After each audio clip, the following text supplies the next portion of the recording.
Welcome everyone. In this video I'll be talking about basics of number theory. This is the first lecture related to this topic. I will create a separate playlist in which all the topics related to the number theory, which is the part of your syllabus, will be there. So let us start. I would also request you to subscribe the channel in case if you are visiting it for the very first time, and share with everyone who is taking this course. So what is divisibility? If a and b are integers with a not equal to 0, we say that a divides b if there is an integer c such that b can be written as a into c. Or equivalently, we can also say that b by a is an integer. When a divides b, then we say that a is a factor, or we say that a is a divisor of b and b is a multiple of a.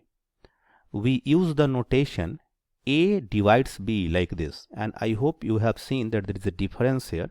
Here I am using a straight line, vertical line, and this notation means that a divides b. And when we have to represent that a does not divide b, then we use this notation. So basically, what is this definition suggesting you? Let us understand through some example. So suppose I write that 5 divides 25. Right? This is the notation that 5 divides 25. It means what? It means that 25 can be written as some multiple of 5, and that multiple of 5 will be written as 5 into 5. I am deliberately writing 5 in this bracket, that here this 5 is acting like the value c here. Suppose I say 7 divides 21. It means what? That 21 can be written as 7 into some integer 3. So this integer 3 here is the integer c which is appearing in this, right? This can also be seen that if 5 divides 25, it means 25 by 5 is an integer which is 5. If I say 7 divides 21, it means 21 by 7 is an integer, and in this case this is equal to 3. Here we say that 5 is a divisor of 25, or we also say that 5 is a factor of 25. And another term that we can use, that 25 is a multiple of 5. I hope you are not getting confused with this terminology. These are basic things. So moving ahead, there are certain results which you should know, and it is being written in the form of a theorem, and the theorem suggests that if a, b and c be integers where a not equal to 0, then if a divides b and a divides c, then a divides b plus c. And this is a very simple kind of a statement. We can write the proof also very easily. If I say that a divides b, it means what? That b can be written as some integer k1 times a, where this k1 belongs to the set of integer. And if I say a divides c, this means what? That c can also be written as some integer k2 times a, where k2 also belongs to the set of integer, right? So if b is equal to k1a and c is equal to k2a, then what is b plus c? B plus c will be k1a plus k2a, which I can write as k1 plus k2 into a. And since k1 is an integer and k2 is also an integer, so we know that sum of two integer is also an integer. So let us call it k3 into a, where k3 is nothing but k1 plus k2. And since k1 and k2 both are integers, so k3 will also be an integer. So if b plus c can be written as k3 into a, means a times some integer k3, it means that a divides b plus c. Right. So this is a very obvious result. Like suppose somewhere it is written that 3 divides 9 and 3 divides 12. So certainly 3 divides 9 plus 12. Yes or no? Because 9 plus 12 is equal to 21 and 3 is dividing 21. So this statement is true. If you look at the second statement, it is suggesting you that if a divides b, then a divides bc for all integers c. And this is a very obvious kind of a statement. It suggests you, let me take this example. and explain this through an example. That suppose I write 7 divides 21, right? So this implies that 7 divides 21 times some integer. So suppose I take that integer as 5. So if 7 divides 21, then certainly 7 divides 21 multiplied by an integer, or 7 divides 21 multiplied by some other integer, suppose I say 6, right? So this is true for all integers C. And the third statement is very important, that if A divides B and B divides C, then A divides C. So this is kind of transitivity property, that suppose I say 3 divides 9 and 9 divides 18, then this together implies that 3 divides 18, right? This is what they are suggesting, that if A divides B and B divides C, then A certainly will divide C. Okay, let us move to the next. So here it is a corollary of the results that we have just discussed, that if A, B and C are integers with A not equal to 0, and if A divides B and A divides C, then A will divides m into B plus n into C whenever m and n are integer. Suppose I have to write the proof of it, I can quickly write the proof of this also. A divides B, this means what? That B can be written as some integer k1 time A, where k1 belongs to the set of integer. And if I say A divides C, so this implies what? That C can be written as integer k2 time A, where k2 belongs to the set of integer. Now what is MB plus NC? So MB plus NC will be m into k1A plus n into k2A. So this implies m into k1 plus n into k2 and multiplied by A. And I hope you are smart enough to understand that if k1 is an integer, k2 is an integer, m is an integer, n is an integer, then m into k1 plus n into k2 is also an integer. And if you allow me, I can write it some integer k3 into A, where k3 is nothing but m into k1 plus n into k2, and k3 belongs to the set of integers Z. So this implies what? That since m into B plus n into C can be written as k3 into A, so we can conclude that A divides m into B plus n into C. A very popular result which we will be using in our study further. This is a very important topic known as division algorithm. So let us understand it very carefully. I repeat this is one of the most important topic, because it looks very obvious or simple, but it has a very wide range of application. So the division algorithm you need to understand carefully.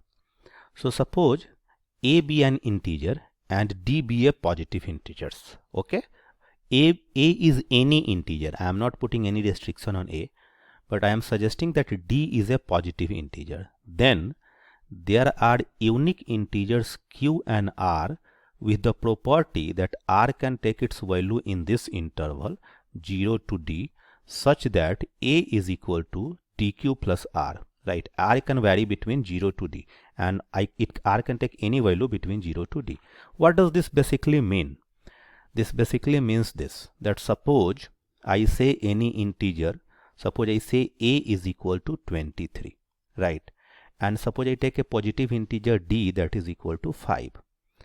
Then 23 can be written as 5 into 4 plus 3. So if I ask you what is the Q here, so Q here is 4, and what is the R here, so R here is 3. So Q is known as the quotient, R is known as the remainder, here D is known as the divisor, and A is known as dividend, right?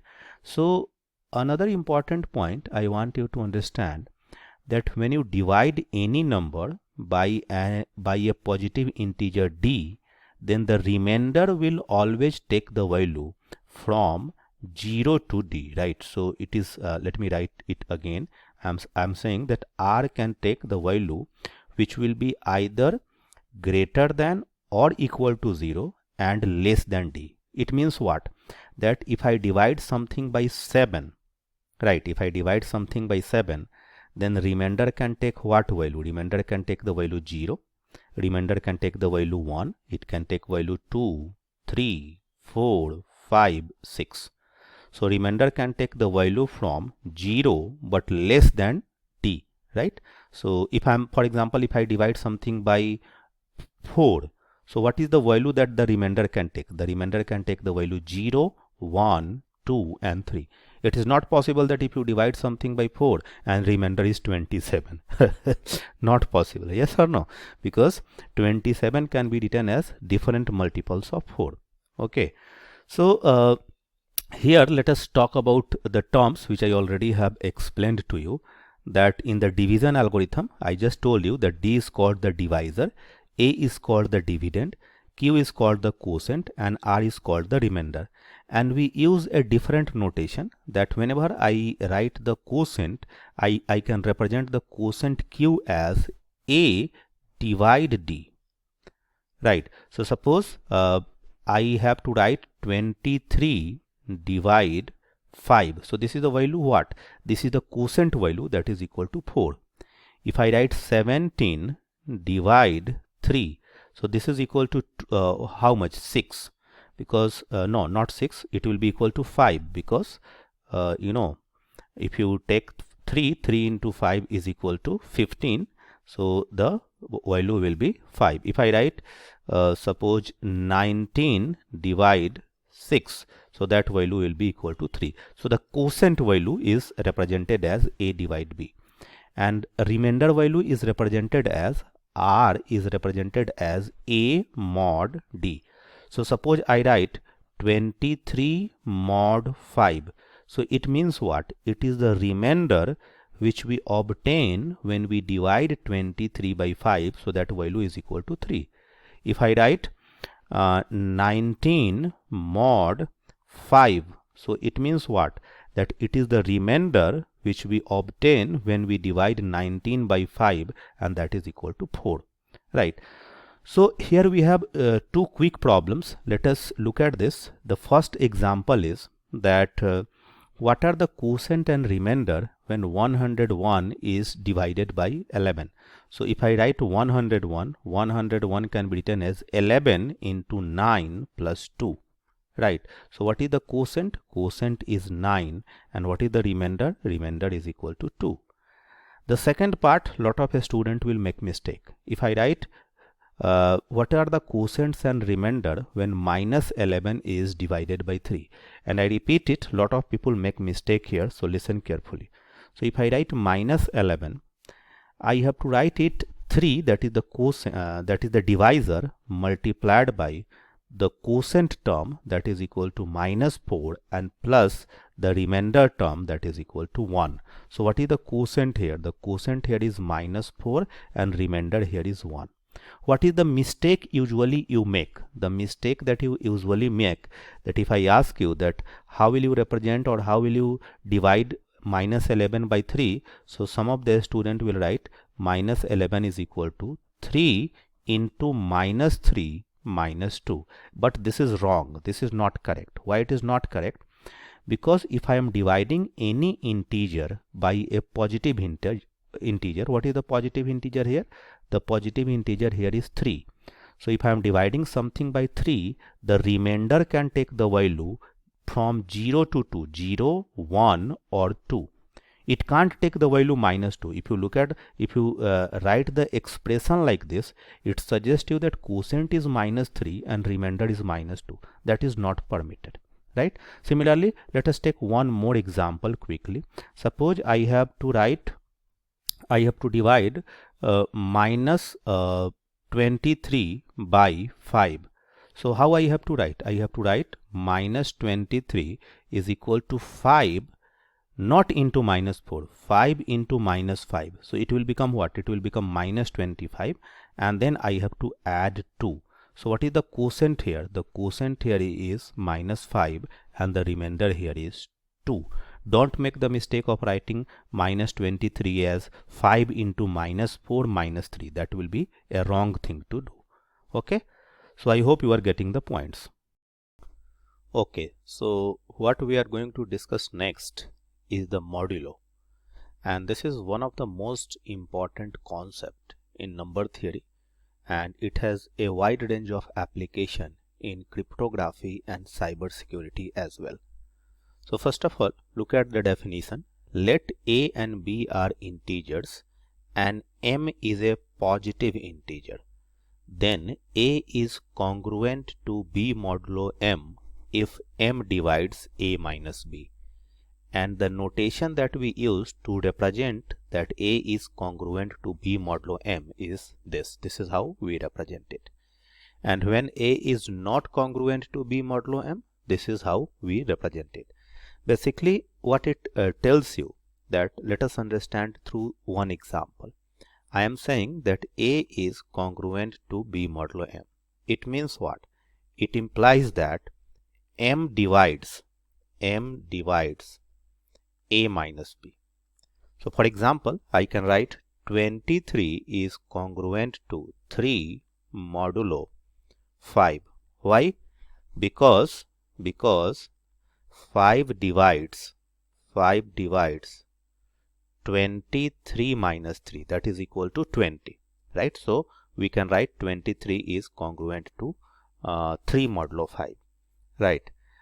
Similarly, if I can write some more example, I can write minus 17 is congruent to 1 modulo 9. And why we can write it? Because since 9 divides, and this is the notation we use to divide, minus 17 minus 1. So 9 divides minus 18, right? Because minus 18 can be written as 9 into minus 2 plus a remainder is 0, right?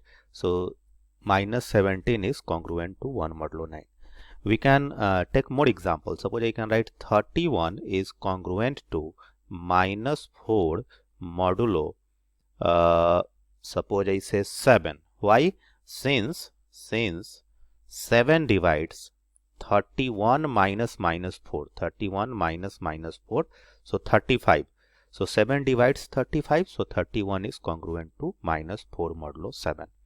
I can take some examples where it is not correct. For example, I can write 52. What happened? So 52 is not congruent to 3 modulo 5. Why? Because 52 minus 3, 5 does not divide 52 minus 3. What is 52 minus 3? That is 49. So that is why 52 is not congruent to 3 modulo 5. Yes, I hope it is clear up to this. Now there are certain important results which we are going to discuss related to modulo, and we will discuss them through some example. So suppose I say that let a and b be integers and let m be a positive integer. Then a is congruent to b modulo m if and only if a modulo m is equal to b modulo m. And I already have explained here that by a modulo m, what I mean is the remainder when we divide a by m, right? So to understand this, let us take an example. In case if you are interested, you can even try to write its proof, right? But I am not going to do the proofs here, right? I am going to explain through some example, but certainly in case if you are interested, you can try to write the proof as well.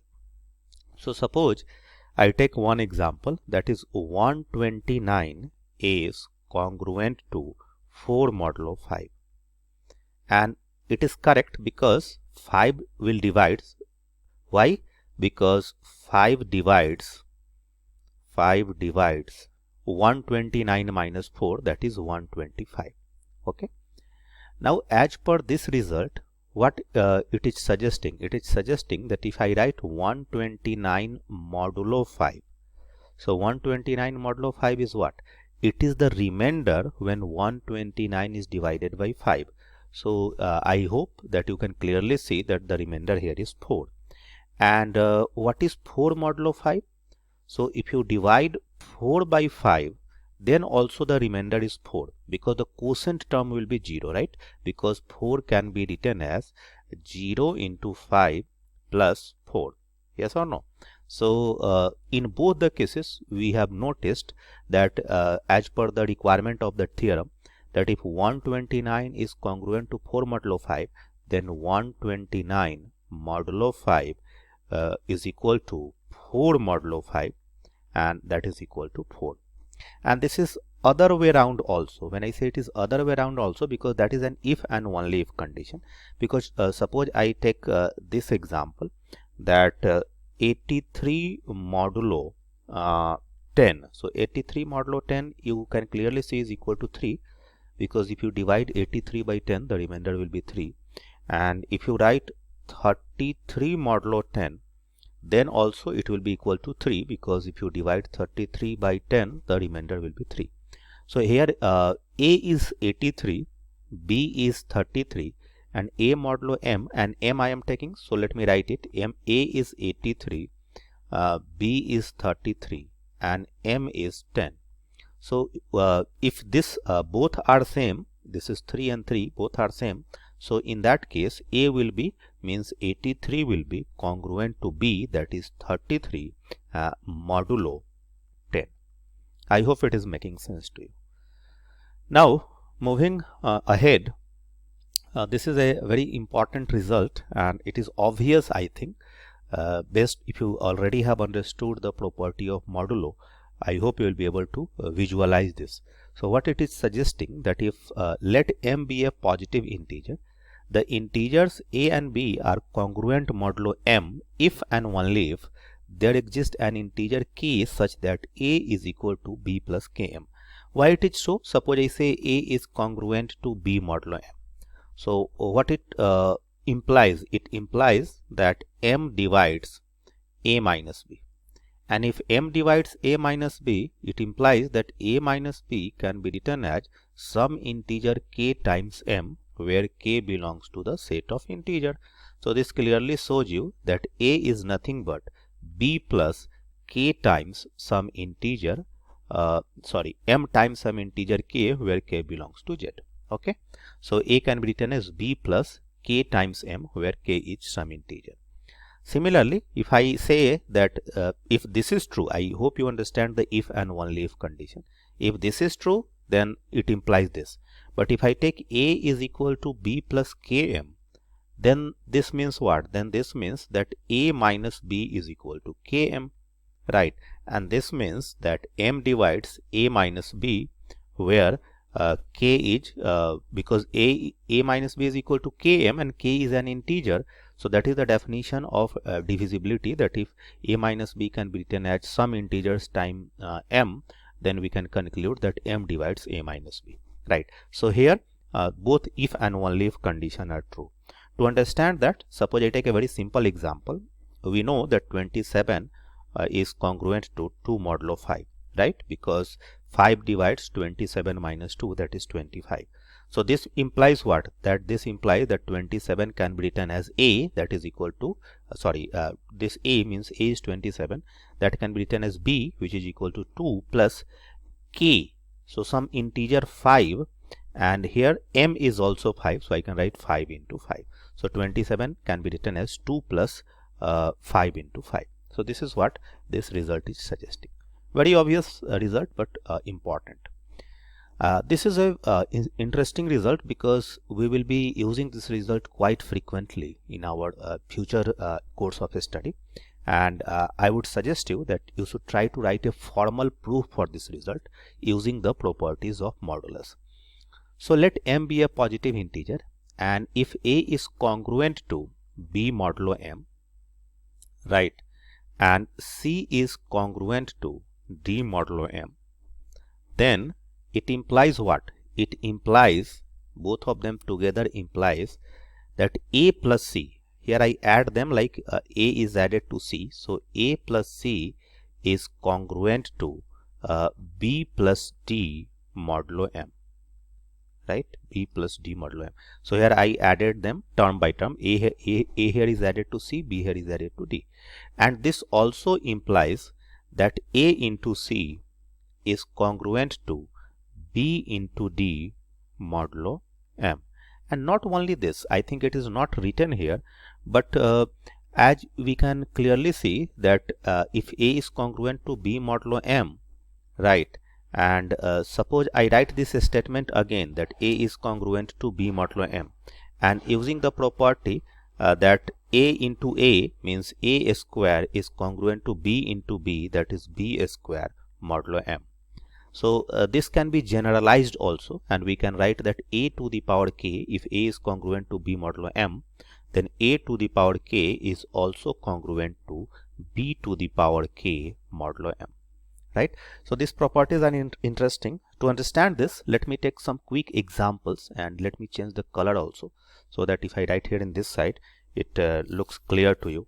So suppose I take a very simple example that 96 is congruent to 5 modulo 13. I hope you agree to this, because 96 minus 5 is 91 and 13 divide 91. And I can write 40 is congruent to 1 modulo 13. Why? Because 40 minus 1 is 39 and 39 is divided by 13. So we can add them. So first result, that A plus C is congruent to B plus D modulo M. So from this we can conclude that 96 plus 40, that is 136, is congruent to 6 modulo 13, and which is obviously true, because if you subtract 136 minus 6, it is 130, and that is 13 times 10. So means 136 minus 6 is divided by 13. And another result is that if you multiply 96 into 40, it will be 4, and carryover term will be 2, and then 36 to 38. So 384 and then 0. So 3840 is congruent to 5 into 1, that is 5 modulo 13. And this also you can verify, because 13 will divide 3840 minus 5, and if you divide it, you will get the quotient as 295, right? If I have to take this result, and suppose I write here, I can even write 96 is congruent to 100. 96 to the power 100 is congruent to 5 to the power 100 modulo 13. And using this, we are going to solve some very interesting problem in coming videos. Like, because if A is congruent to B modulo M, then A to the power k, where the power k I have taken is 100, is congruent to B to the power k, which is 5 to the power 100 modulo 13. Now let us look at this result, that let M be a positive integer and let A and B be integers, then A plus B modulo M is equal to A modulo M plus B modulo M, and the whole thing modulo M. And A into B modulo M is equal to A modulo M into B modulo M, and then the product is also modulo M. So to understand this, let us take an example, and again I repeat, in case if you want to write a formal proof, you should try writing it. So suppose I say 33 plus 11 modulo 5, right? So if I want to calculate this, 33 plus 11 modulo 5 is how much? 33 plus 11 is 44. 44 divided by 5, the remainder will be equal to 4. Right? Modulo A modulo M is the remainder. When you divide A by M, whatever remainder you get is the A modulo M. Now what is A modulo M? So if I calculate 33 modulo 5 plus 11 modulo 5, and then I take modulo 5. So what we get? 33 modulo 5 is equal to 3. 11 modulo 5 is equal to 1, because if I divide 33 by 5, remainder is 3. If I divide 11 by 5, remainder is 1. And then modulo 5. And 3 plus 1 is 4. So 4 modulo 5 is equal to 4, because the remainder is 4. Another example, suppose I say that I write 33 into 5 modulo 6, right? Suppose I calculate this, 33 into 5 modulo 6. So as per this result, first of all, what is the value of this? 33 into 5 is 165, and 165 divided by 6, the remainder will be 3. You can verify it. And if I calculate the right hand side, like 33 modulo 6, and then 5 modulo 6, and then the product I calculate modulo 6. So then what will be my final answer? So 33 modulo 6 is equal to 3, because 6 into 5 30, remainder is 3, and 5 modulo 6 is also 5, right, because 5 divided by 6, quotient is 0, remainder is 5, and modulo 6.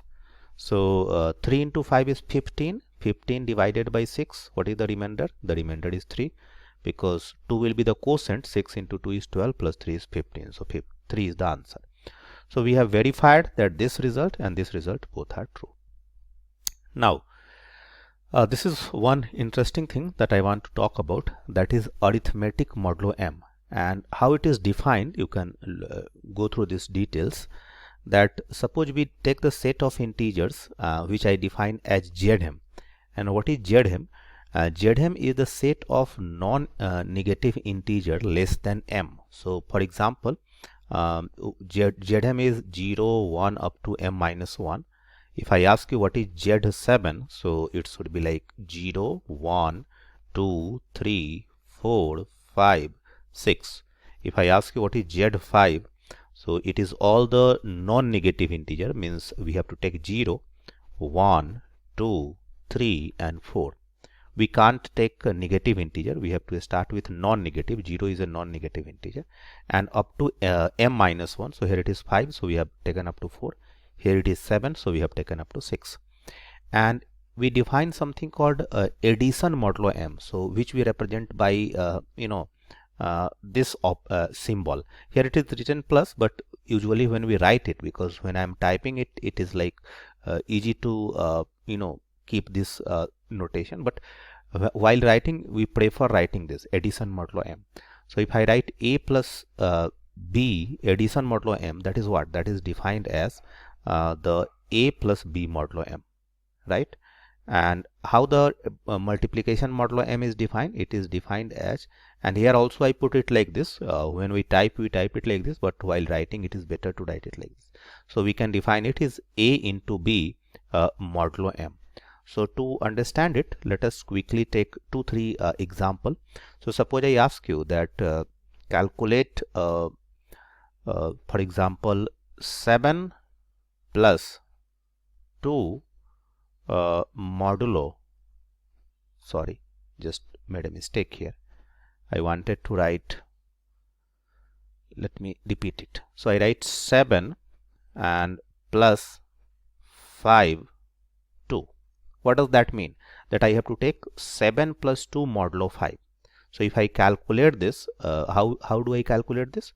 First I add 7 and 2, and then we take modulo 5. So this is addition modulo 5. So 7 plus 2 is 9, and 9 modulo 5 is what? The remainder is equal to 4, right? And if I ask you what is 7 into multiplication modulo 5, so 7 into 2 and we have to use the operation multiplication modulo 5, then what it will be?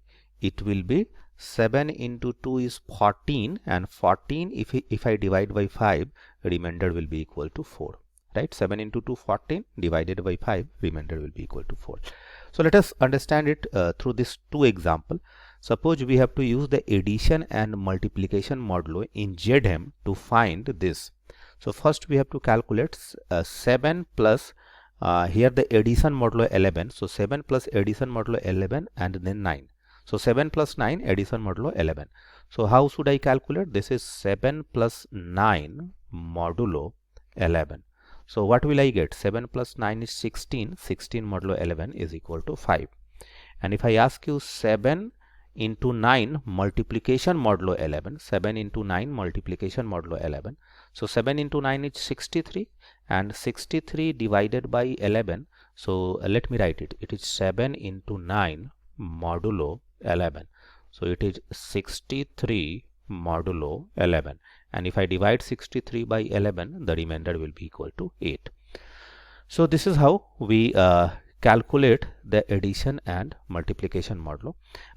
To understand it better, I will take one example which is like going to help you in being very clear about the process. And the example I am going to take, that I am going to take the set of integers that is Z5, right? And in Z5, what are the numbers, or what are the integers? 0, 1, 2, 3 and 4. And on this I am going to define the addition modulo 5. So I am going to define the addition modulo 5. So here we have the numbers like 0, 1, 2, 3 and 4. And here also I write 0, 1, 2, 3 and 4.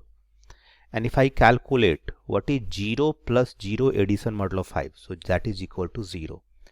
0 plus 1 modulo 5, that is 1. So 0 plus 1 is 1, and 1 divided by 5, the remainder is 1. 0 plus 2, it will remain 2. 0 plus 3, it will remain 3. 0 plus 4, it will remain 4. 1 plus 0, 1. 1 plus 1, 2. 1 plus 2, 3. 1 plus 3, 4. And 1 plus 4 is 5, right? And here it will be important. So 5 modulo 5, the remainder is equal to 0, right? If I take 2, 2 plus 0 is equal to 2.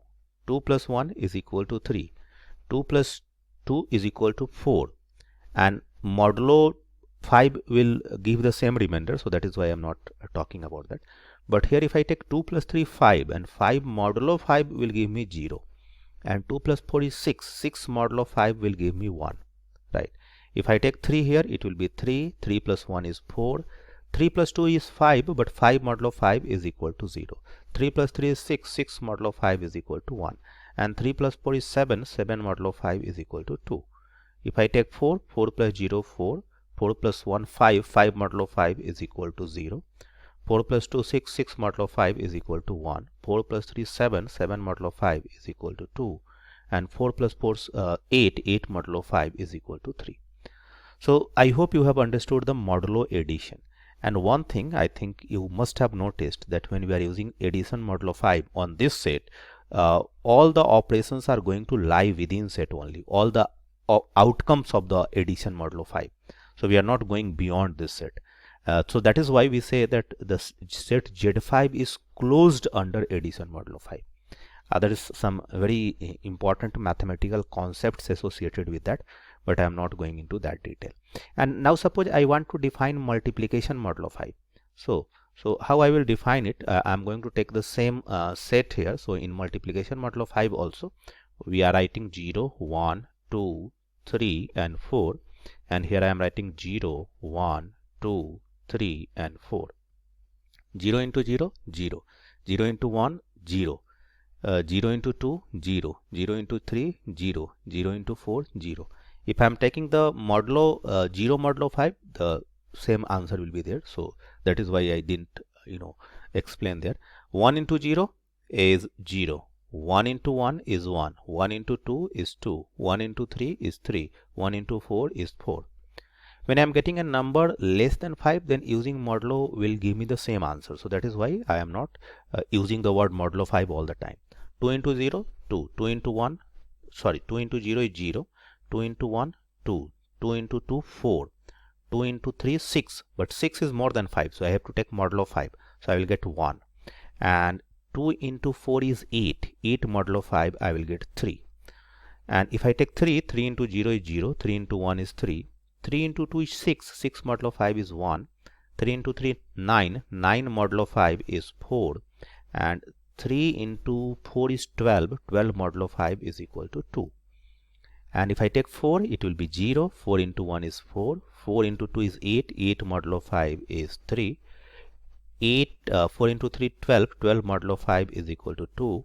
And 4 into 4, 16. 16 modulo 5 is equal to 1. So here also I hope you noted that we are not going beyond this set when we are using the operation multiplication modulo 5. So we say that this set is closed under the multiplication modulo 5. I hope up to this the things are clear. In case if you have doubt, please put that in the comment section. Now I think we are done with the modulo arithmetic part, and we have discussed a lot of different concepts. How that will be used, that we will be discussing in the coming videos, because in these videos I am more focused on talking about the basics. As that beginning itself I suggested you that I'm going to talk about the basics, and so that once we are clear about the basics, we will be able to understand the important details which we will be discussing in the coming videos. So the next basic result we are going to talk about are primes and greatest common divisor, and I will also talk about the lowest common multiple, that is LCM. So I don't think there is any confusion in this. An integer p greater than 1 is called prime if and only if positive factors of p are 1 and p. A positive integer that is greater than 1 and is not a prime is called composite, right? So for example, 7 is a prime number. 7 is a prime. Why? Because if I ask you what are the factors of 7, so only positive factors of 7 are 1 and 7. 13 is a prime because only positive factors of 13 are 1 and 13. 9 is not a prime. 9 is not a prime. 9 is a composite number because the factors of 9 are 1, 3 and 9. So we have a factor other than 1 and 9. So that is why 9 is a composite number. So nothing much here. I hope it is clear. This result looks very obvious, but it is one of the most important result in the maths section, the fundamental theorem of arithmetic. And in mathematics, those results which are easier in appearance are actually considered more important. Every integer greater than 1 can be written uniquely, and this is important. Every integer greater than 1 can be written uniquely as a prime or as the product of two or more primes where the prime factors are written in non-decreasing size, right? What does that mean? For example, let us understand 100. So if I write 100, 100 can be written in the form of prime factorization. So what is the prime factorization? If I divide 100, the first smallest prime is 2. So I am writing 2. Then I will get 50. So if I divide 50 by 2, I will get 25.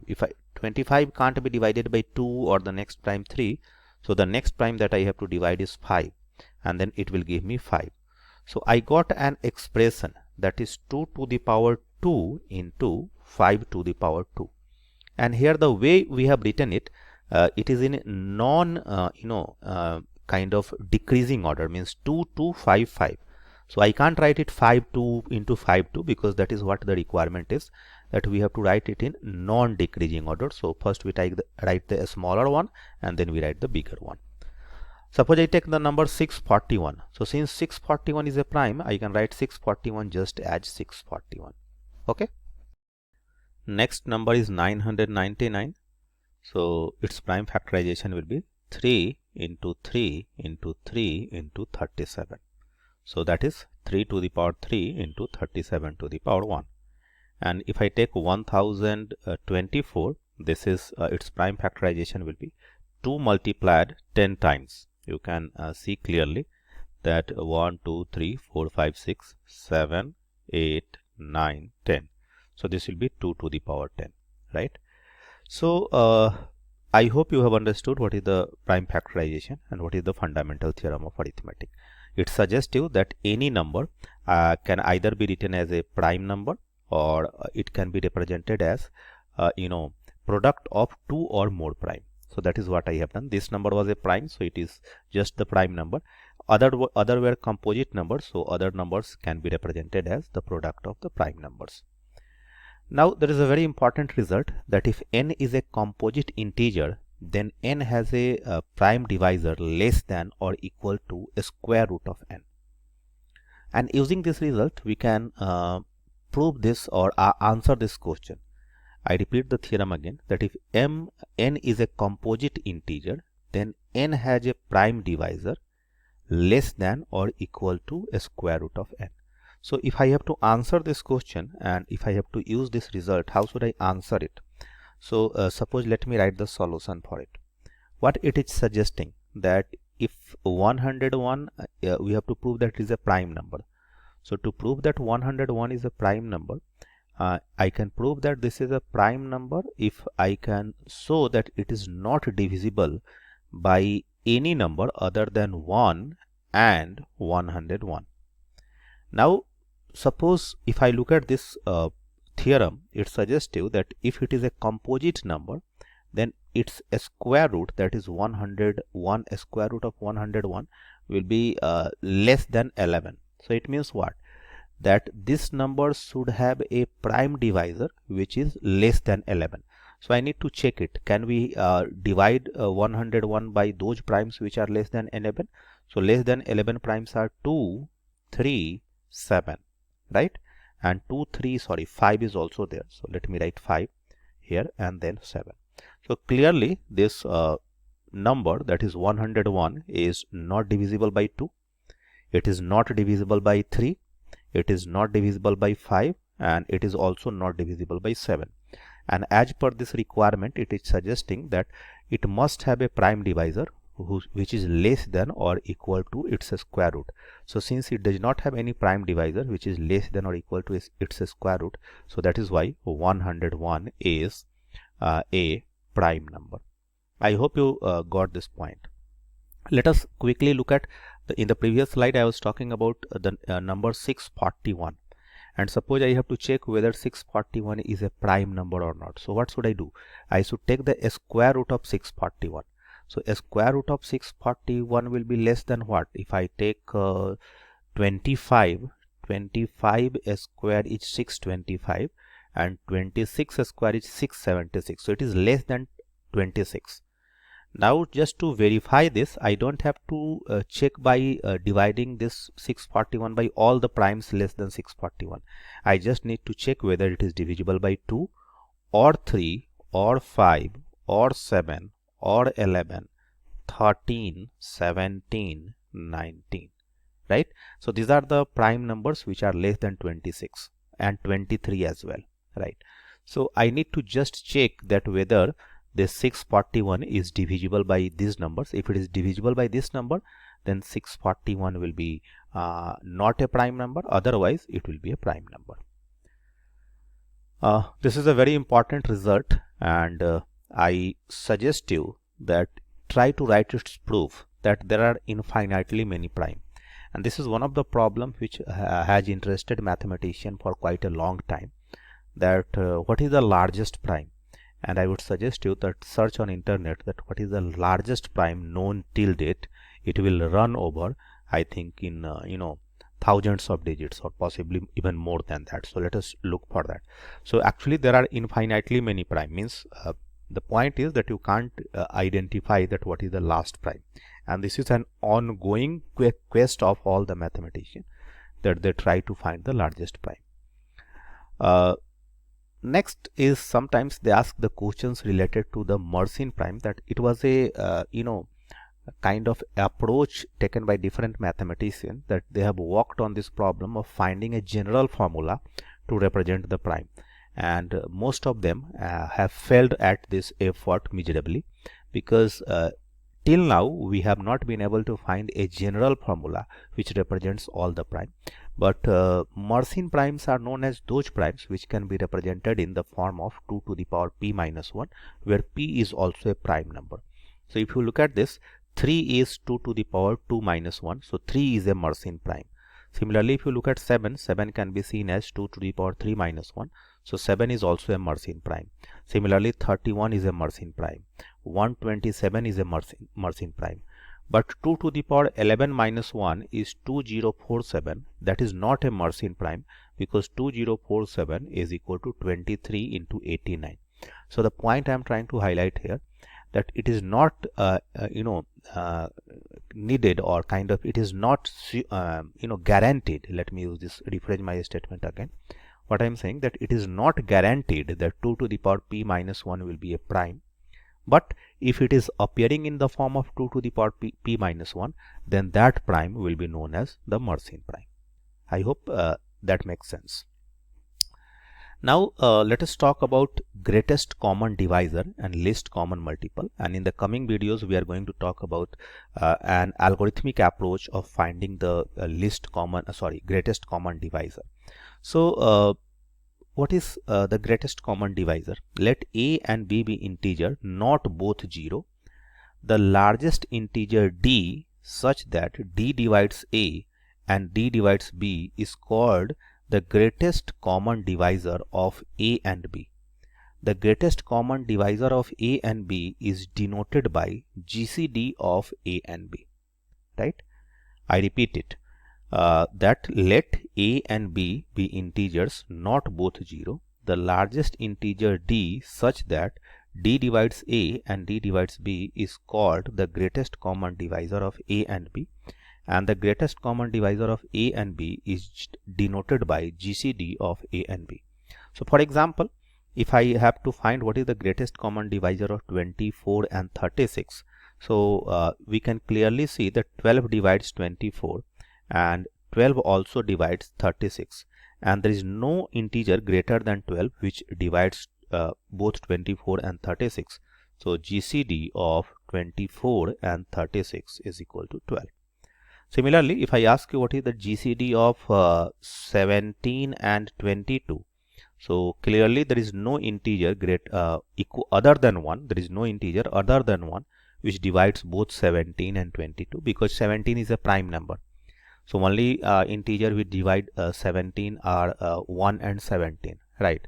So clearly 17 can't divide 22, so only possibility is 1. So the greatest common divisor is 1.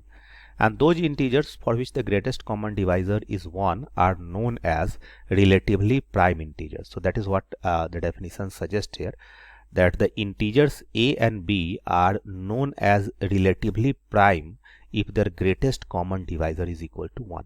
So for example, I can take integer 24 and 25, 24 and 25, and these are relatively prime integer, because if you calculate their greatest common divisor, that is equal to 1, even though none of them are prime. Similarly, if you look at this example, GCD of, for example, 18 and 25. So 18 is not a prime, 25 is not a prime, but their greatest common divisor is equal to 1. So these two numbers are relatively prime. Similarly, if we have a collection of numbers, then we can say them as pairwise relatively prime number. For example, suppose I take 10, 17 and 21. So if you take the GCD of 10 and 17, that is equal to 1. GCD of 17 and 21 is equal to 1. And GCD of 10 and 21 is also equal to 1. So these numbers are pairwise relatively prime number. And that is what the next definition suggests you, that the integers a1, a2 up to an are pairwise relatively prime if GCD of ai and aj for any I and j is equal to 1. Okay. Now there is a way to find the greatest common divisor, and what is that way? That given any two positive integers a and b, we can write the prime factorization of a, and we can also write the prime factorization of b. And how to do that? That we already have understood through the fundamental theorem of arithmetic. And where each exponent is a non-negative integers, means a1, a2 and an are all non-negative, and b1, b2, bn are all non-negative. This is how the GCD is defined. GCD of a and b is p1 to the power minimum of a1 and b1, p2 to the power minimum of a2 and b2, and pn to the power minimum of an and bn. I am taking this example to make you clear this concept, right? Make you clear about this concept. So suppose I say I take the number 120. So first of all, I need to write its prime factorization. So what is the prime factorization? If I divide it by 2, it will be 60, then by 2 again 30, then by 2 again 15, then 3 and then 5. So what we got is 2 to the power 3 into 3 to the power 1 into 5 to the power 1. And this is what they are expecting us to do. That here we have the p1 is 2 and a1 the exponent is 3, p2 is 3, exponent is 1, and p3 is 5, exponent is 1. If I take 500, 500 can be written as 2, 250, then 2, 125, and then 5 into 5 into 5. So basically what I will get, I can write it as 2 to the power 2 into, because we want to match them, so I can even write 3 to the power 0, even though 3 is not coming here, but just so that we can match the terms, I am writing 3 to the power 0, and here I can write 5 to the power 3. Now how the GCD of 120 and 500 will be calculated? So we have to take the first prime, that is 2, and then we have to take the minimum of 3 and 2. Okay, and then minimum 3 and we have to take the minimum of 1 and 0, and we have to take 5 and then the minimum of 1 and 3. So what is the minimum value of 2 and 3? The minimum value of 2 and 3 is 2. What is the minimum value of 1 and 0? That is equal to 0. And what is the minimum value of 1 and 3? That is equal to 1. So we get 2 to the power 2, that is 4, 3 to the power 0, that is 1, and 5 to the power 1 is 5. So what we get is 20. So what is the greatest common divisor of 120 and 500? That is equal to 20. So I hope you have understood the process, that first write the prime factorization and then take the minimum of the exponent. This idea can also be used to find the least common multiple, right? And here also we write the given integers as their prime factorization, and then only difference is that when I was finding the GCD, I was taking the minimum value. Here I will be taking the maximum value. So to understand this, let us take the number 54 and 72 and find their LCM. So 54 can be written as 2, 27, and 27 3 into 3 into 3. So we got 2 to the power 1 into 3 to the power 3. And if I talk about 72, it can be written as 2 36, then 2 18, then 2 9, and then 3 into 3. So basically we have got 2 to the power 3 into 3 to the power 2. So what will be the LCM of 54 and 72? So first prime is 2, so I am writing 2 here, and then I am writing the maximum of 1 and 3, and then the next prime is 3, and then I will be writing the maximum of 3 and 2. So maximum of 2 and 1 and 3 is 3, and maximum of 3 and 2 is 3. So how much is that? 3 into 2 to the power 3 is equal to 8, and then 3 to the power 3 is equal to 27. So I get 8 into 27, and that is equal to 216, right? 8 into 27 is 216. So that is how we calculate the LCM. There is a very important result, and you might have used this result earlier also, but just to highlight that if I have two integers a and b, then a into b is equal to the GCD of a into b into LCM of a into b, right? So that's all for this video. Like, share and subscribe. Thanks for watching.